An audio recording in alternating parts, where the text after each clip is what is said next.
They left me in another state, without a single dollar, a car, or even a goodbye. And the worst part? They called it an experiment. So yeah, this isn't just another one of those revenge stories. This is what happens when a daughter gets treated like dead weight. And finally cuts the rope.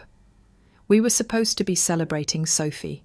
New art school, new city, big dreams. My little sister was finally doing something with all that creative flair she'd been showing off since she was 12. And honestly, I was proud of her. She had always been the golden one, Mum's baby girl, Dad's princess. Me, I was Lauren, the one who made the hotel bookings, packed backup charges, and made sure Dad's blood pressure pills were in the carry-on. We flew out Thursday morning. They sat together on the plane. Row 11. I was in 26B, between a guy who snored and a crying toddler. When I texted Mom about the seating mistake, she replied, "Oh, we just thought you'd want some quiet." Quiet. That word wrapped around me like duct tape the entire trip. At the hotel, there were only 2 names on the reservation, Sophie and Claudia Evans. No Lauren. When I brought it up, Dad laughed, said I was resourceful, and told the desk clerk, "She's with us, don't worry, she's family." But when the room keys were passed out, I was handed the pull-out couch in the living room while Sophie got the queen bed to herself. "She needs rest for her auditions," Mom said, brushing past me. I didn't complain. I never do. That's kind of my role in the Evans family, the fixer, the scheduler, the forgotten one, until the printer runs out of ink or someone needs help logging into a hotel app. The dinner that night was at a fancy gallery restaurant. Sophie wore a glittery halter dress. I wore a navy work blouse I'd had since college. Dad introduced us to the gallery owner with a big smile and said, "This is our pride and joy, Sophie, and this is Lauren, her older sister. She handles logistics." Logistics, not our daughter, not Lauren who's been helping us for years. Just logistics, like I was a hotel bellhop who got accidentally invited to dinner. I smiled, nodded, stayed quiet. But deep down, something was starting to ache. Not just the usual hurt. This was heavier, more final. Like I was watching my own family draw a circle in the sand, and I wasn't inside it. That night, as Sophie laughed from the other room, watching influencer reels, and my parents whispered about photo ops, I sat on the edge of the pullout, staring at the ceiling. Something was shifting. I didn't know what yet, but part of me, maybe the part they always tried to shrink, was waking up. And when it did, this wouldn't just be one more bruise to ignore, it would be the beginning of something they'd never forget. I woke up to silence, not the peaceful kind, but that eerie, unnatural quiet where your gut already knows something's wrong before your brain catches up. The hotel suite was empty. No Sophie, no Mom, no Dad. Just a wrinkled sheet on the pull-out and a folded note on the desk. "You're almost 30, Lauren. It's time to learn how to be on your own. Consider this a little experiment. See you in a few days." I read it twice, then a third time. It wasn't a prank. The closets were cleaned out, the bathroom spotless. Even the half-eaten box of macarons Sophie begged for last night was gone. No calls, straight to voicemail. Texts didn't go through. Blocked completely. I stumbled downstairs to the front desk. The receptionist blinked when I asked if my family left any instructions. "No, Mom, they checked out early. Said you'd be fine." Said I'd be fine. They left me in Arizona, a 5-hour drive from home, with no cash, no car, no return flight, not even a note saying where they were headed. And here's the worst part. I wasn't even surprised. I stood in that hotel lobby, hands shaking, heart hollow. I wanted to believe it was a mistake, that they were testing me, sure, but not actually abandoning me. But the more I replayed last night in my head, Mom saying I could use some independence, Dad laughing when I mentioned being tired, the more I realized they didn't just leave. They meant to leave me. My phone vibrated. But it wasn't them, just a food delivery promo. I remember sitting on that cold leather bench in the lobby, staring at my reflection in the glass doors, and I just kept thinking, how do you do this to your own daughter?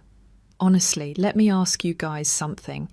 If your parents did this to you, just dropped you in another state with nothing but a sarcastic note, what would you have done? Would you forgive them? Would you call them back? Or would you finally stop being the one who always makes excuses for people who never made space for you? Drop it in the comments.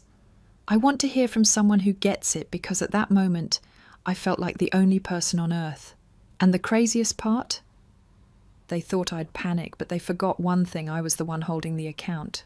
And I was done funding the people who treated me like a footnote. I sat on that hotel bench for a long time, maybe an hour, maybe more. I didn't cry. I thought I would. I used to cry over smaller things: forgotten birthdays, cancelled plans, the way Mom would only take pictures with Sophie, never me. But this was different. This wasn't just neglect. This was exile. I checked my phone again. Nothing. No apology, no check-in, no guilt. Just that same stupid note echoing in my head. You're almost 30. Time to figure it out. Like I was some failed adult project they were washing their hands of.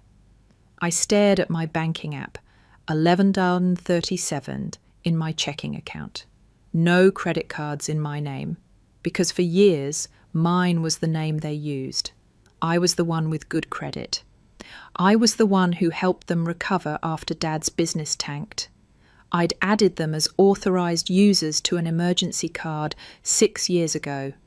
Guess what? They never took their names off. And neither did I. That emergency card, the one they were using for fancy dinners, boutique shopping, Sophie's spa packages, it was under my account, my liability, my control. And for the first time in my entire life, I realized I wasn't powerless. So I opened the app, scrolled down, and found the card settings. Freeze card. 1 tap, 1 second. And then confirmation. Just like that, their luxury little vacation turned into a roadblock. I imagined them pulling up to a gas station in the middle of nowhere. Dad handing over the card, smug, Mum buying souvenirs, Sophie ordering an oat milk smoothie. Declined. I smiled, for real this time. It wasn't about revenge, it was about stopping the cycle. I had been paying for their comfort my entire adult life, with my time, my money, my silence. They wanted to see how I'd survive without them. Let's see how they handle life without me. I didn't leave the hotel right away. I sat by the window watching the late morning rush pour into the cafe across the street. That's when I remembered I had booked their brunch reservation. Of course I had. I knew their schedule by heart, because I built it. So I stayed, just to watch, and at exactly 10:14 a.m., their silver rental SUV pulled up. Dad first, in his ridiculous golf hat, then Mum, clutching her purse like royalty, and Sophie, sunglasses on, phone out, still humming like the world owed her applause. I watched them walk into the cafe, oblivious. 17 minutes later, I saw the commotion. Dad's face twisted, Mom gesturing wildly, Sophie frozen like a statue staring at her screen. I texted, "Looks like the card's frozen. Weird, huh?" Then, "Don't worry, just showing you I can survive. Thought you'd want to see how it's done." He called. I let it ring. He called again, and this time I answered. I didn't expect anything to change. Sure, freezing the card gave me a rush. Watching them squirm through the cafe window, satisfying. But after that, reality came back hard. I was still alone, still stranded, still broke. So I did what I always do. I made a plan. I booked a late flight home using the last bit of my emergency savings, on a basic economy ticket with no carry-on and no meal. I packed my things quietly and made my way downstairs, dreading the awkward Uber ride to the airport.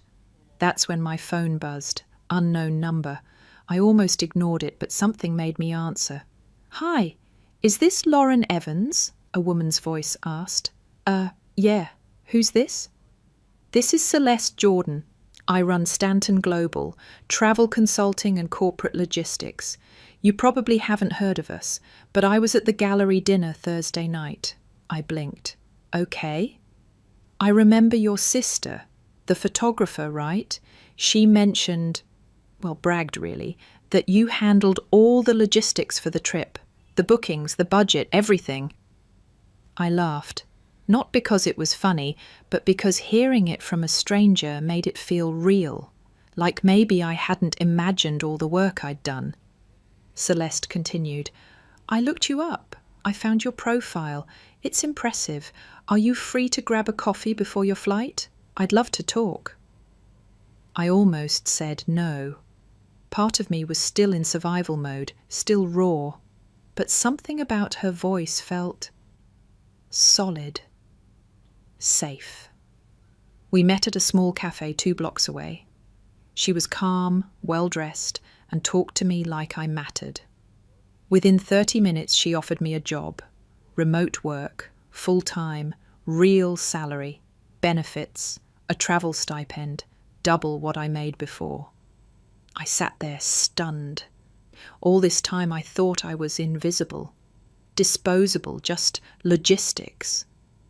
But here was a woman, someone powerful, who saw value where my own family never did.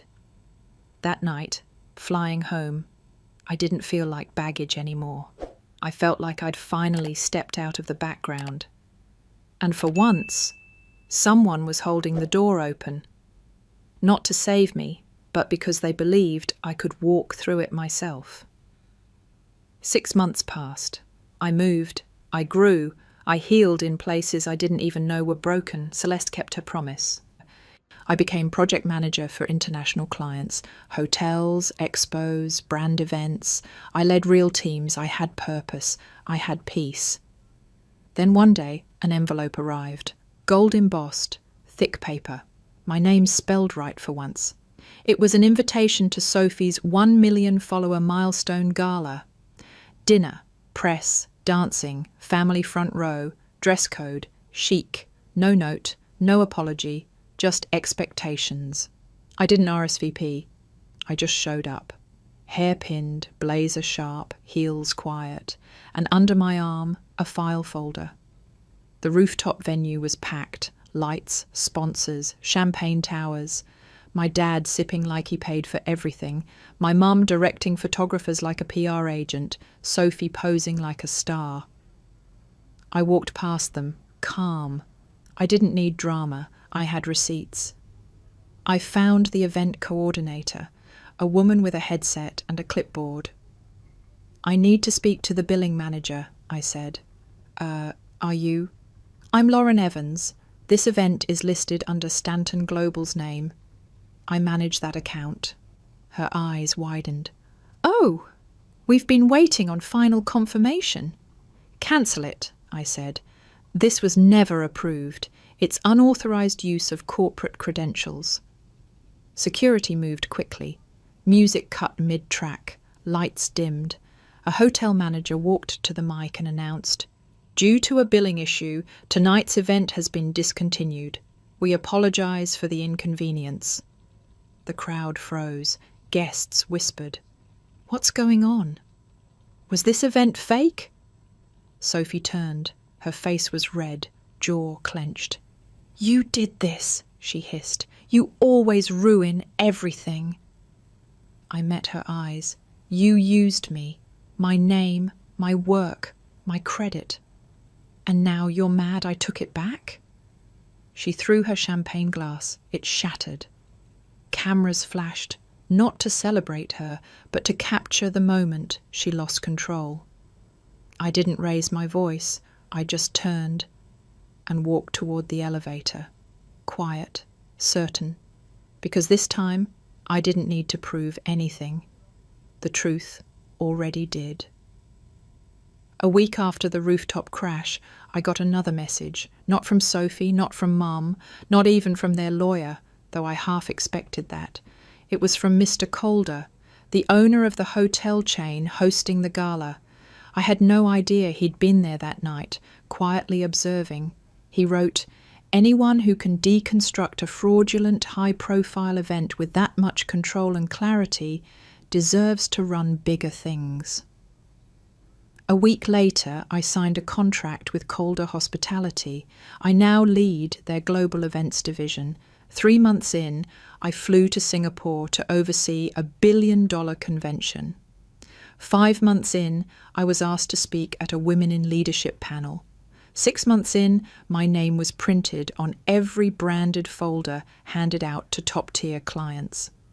And not once did my parents call to say, "We're proud of you." Instead, they called when Dad's car got repossessed, when Mom's credit line dropped, when Sophie couldn't get brand deals anymore because the Gala incident ruined her PR. One call came from a new number. I didn't answer. Then came a text. "Lauren, we need help. Please just unlock the account for one day, just one day, for family." I stared at it for a long moment. Then I opened my voice memo app. I didn't yell. I didn't cry. I just said, "Remember when you called it an experiment to see how I'd survive without you?" I did. Now let's see how well you survive without me. And then I blocked the number. For good. Nearly a year has passed. I live in a quiet apartment with my own name on the lease. My own furniture. My own life. No shared cards. No shared plans. Just freedom. Sometimes I still think about that girl sitting on the hotel bench, scared, alone, trying not to cry. She's still in me, but now she's got heels, and a planner, and a title. Last week, I was back in that city for work. I stayed at the same hotel, same lobby, same cold bench, but this time I wasn't waiting for anyone. Before leaving, I stood on the rooftop balcony, alone, and asked a passing staffer to take a photo. I stood tall, arms crossed, smiling softly into the sunrise. I posted it that night with one caption: "I survived without you, and now you'll survive without me." And maybe someone out there needs to hear this too, if your family made you feel like a burden. If you were the one who held everything together and still got left behind, if you've ever been just the logistics person in your own life, you're not alone. Drop it in the comments if you've ever been left to carry it all. Let's see how many of us are out here finally learning to let go.